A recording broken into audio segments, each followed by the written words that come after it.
What's up, everybody? Welcome to my week one overreactions.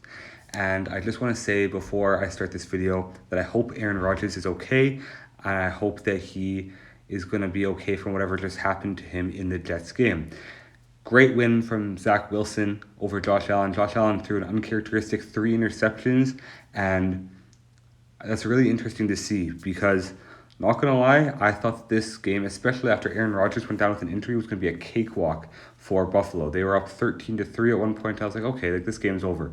But after that, the Jets ended up coming back and winning the game on a punt return touchdown in overtime, 22-16.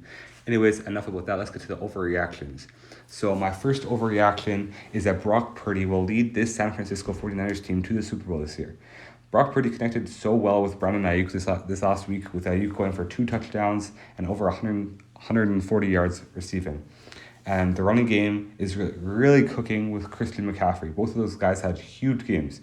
Purdy still has surprisingly never lost a game in the regular season, and he looks to continue the streak against the LA Rams, which should be a win for San Francisco.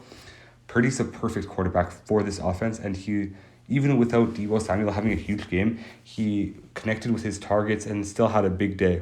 So I really do believe that week to week, it could be a number of different guys having a lot of yards or a big game with Brock Purdy at quarterback, whether it be George Kittle, Deebo Samuel, Brandon Ayuk, Christian McCaffrey.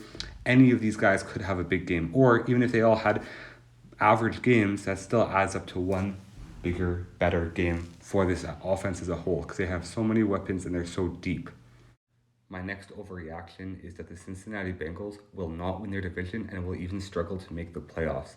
Joe Burrow only completed 45% of his passes for only 82 yards, which was by far the lowest total of his career, and Cleveland easily breezed by the Bengals 24-3. This normally potent offense only put up 3 points against a team that they were not even worried about. Jamar Chase was talking so crazy before this game, but now he has to kind of put his foot in his mouth because they got absolutely walloped.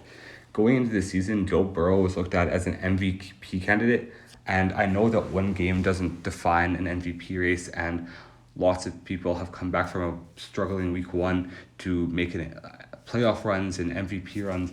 But as of right now, it's not looking good. Putting up only 3 points to on a Cleveland Browns defense that even lost some of their pieces after last season is not a good look for a team that has championship aspirations going into this season. So I think that Cincinnati is going to have a little bit of a drop-off this year if they continue to play like they did in week one. Now, I still want them to do well, and I hope that they can do well, but after week one, they might struggle to win their division, especially with Baltimore and Cleveland looking good week one. Overreaction number 3 is that the Giants will miss the playoffs and have less than 7 wins. Losing 40-0 to a division rival is not just a bad look, but a terrible look.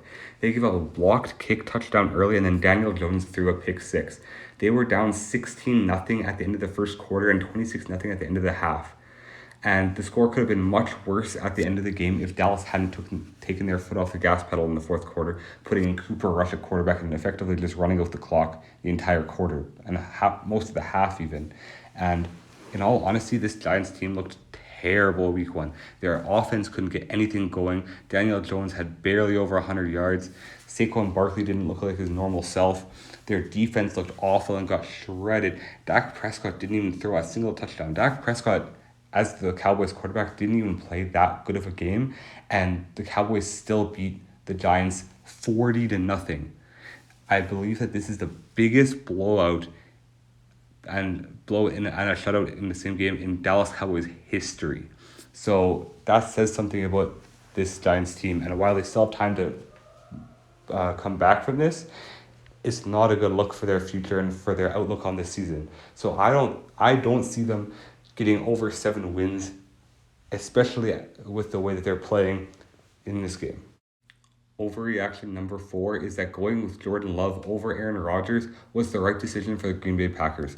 There's been a lot of speculation in the offseason about the Packers and how they would fare with an unproven former first-round quarterback leading their offense. And in week one, they came out and put up 38 points on a solid Bears defense. Jordan Love looked really good, throwing for 245 yards, 3 touchdowns, and having a 123 pass rating.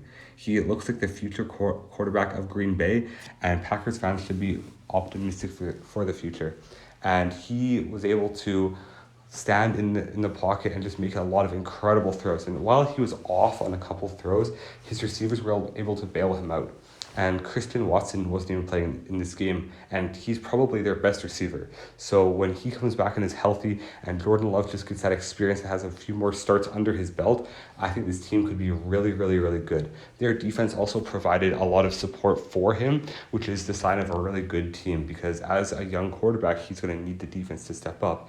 And even though the game was gone at this point, Quay Walker came in with a pick 6 in the fourth quarter, and the Green Bay defense forced multiple turnovers and had a bunch of sacks in this game on Justin Fields. So this team is looking really good, and I think Jordan Love could be the answer going forward for them at quarterback. My fifth and final overreaction coming out of week 1 is that Tyree will be an MVP candidate this year and go over 2,000 yards receiving. In week 1, he torched my Chargers defense for 11 receptions, 215 yards, and 2 touchdowns, including an amazing catch on the game-winning touchdown late in the fourth quarter. Without him, the Dolphins would have never been in this game. He predicted prior to the season that he would be the first receiver to go over 2,000 yards in a season, and so far that prediction is looking solid. In my video previewing the NFL season that I posted last week, I predicted that it would be Justin Jefferson going over 2,000 yards, but not gonna lie, I could see both of them stepping up and getting over 2,000 yards in a season. Wouldn't that be crazy if prior to this season we had never had a 2,000 yard receiver, and then all of a sudden in this season we have two 2,000 yard receivers? But we'll have to see, and that's going to be an interesting watch to see, especially with the 17 game schedule instead of 16. Anyways, God bless you all. I hope you have an amazing day, and make sure to like, comment, and subscribe to the channel. And I hope that Aaron Rodgers is okay, and I hope that there wasn't too much significant damage to either his ankle, Achilles tendon, or knee. So God bless you all.